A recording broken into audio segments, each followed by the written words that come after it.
High Court has struck from off the roll former President Jacob Zuma's private prosecution bid against Advocate Billy Downer and News 24 journalist Karyn Maughan from the roll. This is over claims that Downer, who is Zuma's main prosecutor in the arms deal corruption matter, leaked his medical records to Maughan. The matter could be reinstated if his appeal to the Constitutional Court succeeds. Zuma is continuing with his attempt to privately prosecute his successor, President Cyril Ramaphosa, who he accuses of failing to act against Downer. That case has been postponed to August. Now, the Jacob Zuma Foundation has welcomed the ruling. We think the approach is a rational approach. Also because, if truth be told, His Excellency President Zuma is quite busy now. The foundation was nervous that because President Zuma is so busy, he was at risk of being at odds with Section 11 of the Criminal Procedure Act, which section says that if the private prosecutor was not to be available, therefore the case becomes automatically dismissed. So that issue is now off the table, as it were, because now the case is off the roll. So this gives President Zuma enough time to do whatever he needs to do in between, up until the civil court, as announced, the 3 judges that were announced, they make that decision, and that would activate the private prosecution criminal case one way or the other. So that's the position. So the foundation is happy with the judgment. We don't see anything untoward. We think it's the right thing to be done. We now just await to hear what the other civil case will dish out. Thank you very much. Maughan says Zuma may yet have legal recourse.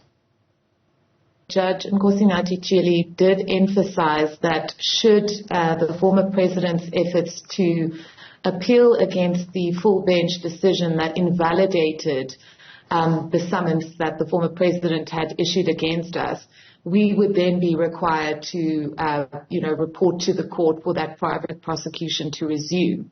So the case has been struck from the roll. We are no longer expected to appear. Our lawyers are no longer expected to appear. But he was at pains to say that should the former president succeed in his appeals, we will be then required to report again to the court for the resumption of that case.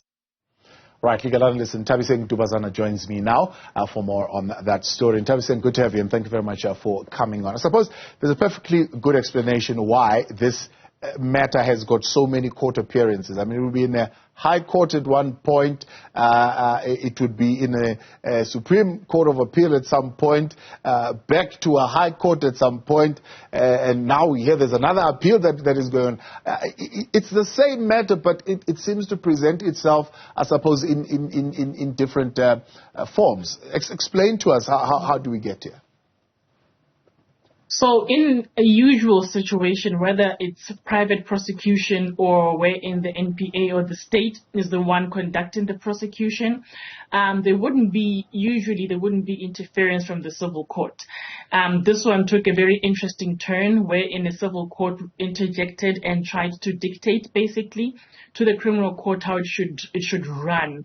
I recall when that decision was made, it actually left a lot of us in the profession with our jaws on the floor, wondering how on earth did a civil presiding officer state that there is no difference between a civil court and a criminal court. But be that as it may, it happened the way that it did, and as a result, there's now an appeal that is currently pending before the Constitutional Court. It was all those back and forth. So it's a matter of the normal process or procedure of criminal court having been interrupted by civil proceedings, which is very unusual. So we are very interested to see how it's going to end up going forward. So what was before Judge Cleary at this point?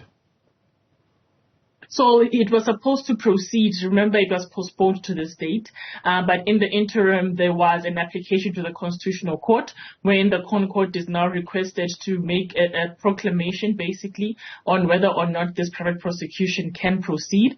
If I recall properly, part of the issues that were raised at the time was that the summons wasn't clear in terms of what the charge was, and therefore it therefore meant that the accused persons can't appear.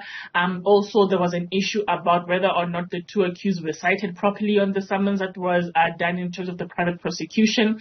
So all of those things were dealt with in civil court, and now there's an appeal that's happening. But even with that was happening, the criminal date was set for today.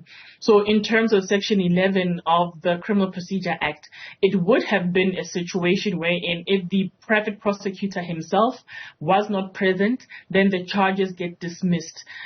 So in other words, if we look at the word dismiss in terms of a simpler term would be in terms of Section 174 of the Criminal Procedure Act, wherein all charges are dismissed because the state failed to prove its case. That's basically what it would mean in this situation. However, the court chose not to take that direction because of the number of cases that are still pending and all of these things going on, and rather chose to strike the matter off the roll, which really works in favor of the private prosecutor in this situation. So in the matter now, it's struck off the roll, but it as you put, it's a temporary measure which still opens the room for the former president to reinstate this particular matter. The judge saying it's giving the order in such a way that it doesn't prejudice former President Jacob Zuma to reinstate this matter, and saying the two accused must make themselves available at that time and point when the president appeal has been heard, and if he succeeds, and then of course then the matter will be reinstated. So what are we waiting to hear at the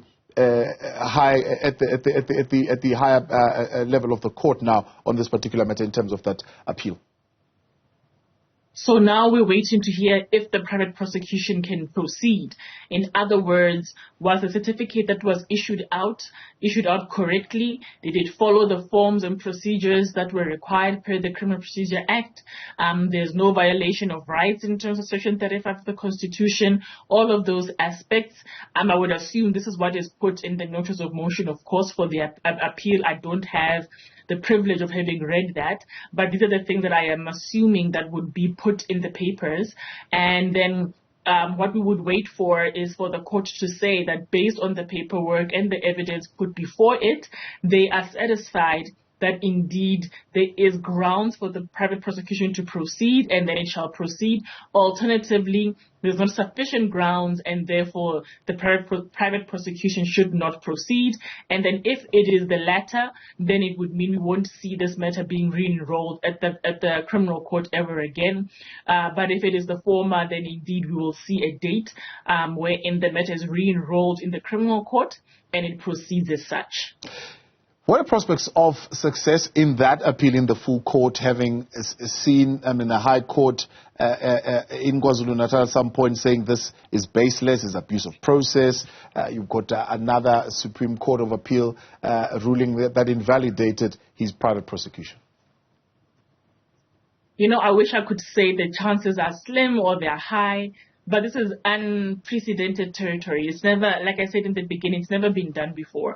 It's not something that we can go to a precedent and say, based on case X, Y, and Z, which led to this, therefore we can conclude this. So where we are at right now, it'll be interesting really to see what the court does, because in any event, it's going to set a precedent for most of us criminal defense attorneys who are then going to use this going forward for any criminal matter that we're going to deal with, because it seems, unfortunately, that the civil courts are now being used to dictate to the criminal court how it should proceed, and yet the procedures are worlds apart. And if indeed the Constitutional Court upholds what the civil court has said is going to set a new precedent, which means there may have to be an amendment of sorts in the Criminal Procedure Act. So yeah, I really don't know what the prospects of success are in this situation. I'm just waiting with bated breath as well. How does this affect the other matters? I mean, you have the matter of the president also being brought in after the fact because of failing to act. Right. So in this situation, if the Constitutional Court is, let's say for argument's sake, that they go with President Zuma in that they agree that the private prosecution can proceed, it would mean all three accused persons would appear. So Ms. Maughan, Mr. Downer, and President Ramaphosa would then appear as three accused persons. And then it will proceed as any normal criminal matter would proceed in terms of the charges, etc., etc. But in the event that the Constitutional Court does not uphold the appeal, then it would mean that none of the accused persons would appear and life would go on as such, because after the Constitutional Court, you can't appeal any further. It is the last leg in terms of legal process. So it will, yeah, that will be basically the end of it at that stage. And of course, the other matter is the matter of the arms deal case that has also now been postponed while it awaits these processes that are going on. That is true. So in the event that the Constitutional Court dismisses the application or the appeal, then it would mean that that arms deal matter proceeds with the current prosecutor before the court continue with the matter. Remember, it was put on hold up until all these issues are dealt with. Once all of this is dealt with, then it goes back to the arms deal matter and it continues from where it was, and you know the normal process would follow. But if it is that the appeal is upheld, it would mean then that Advocate Billy Downer has to first go through. They may, actually, I'm not quite sure how it would work out now that I'm saying it out loud, because it would mean that there's two different criminal matters that are proceeding. Then the court would have to probably make a judgment as to whether or not, while Advocate Billy Downer is going through his own criminal matter, does he have locus standi to proceed in a matter where he's prosecuting the prosecutor in his own matter. It will be very interesting to see what the court says about that. But if no pronunciation is made in that situation, it would mean then that the current arms deal matter would continue in any event, because the prosecutor has not yet been found guilty on any matter. So it just may be that they may run parallel to each other. Saying that out loud actually makes me wonder how that would actually work out. But yeah, at this stage, we're not sure how it would work out. Nthabiseng Dubazana, I appreciate your time. Thank you very much for coming on. Legal analyst Nthabiseng Dubazana.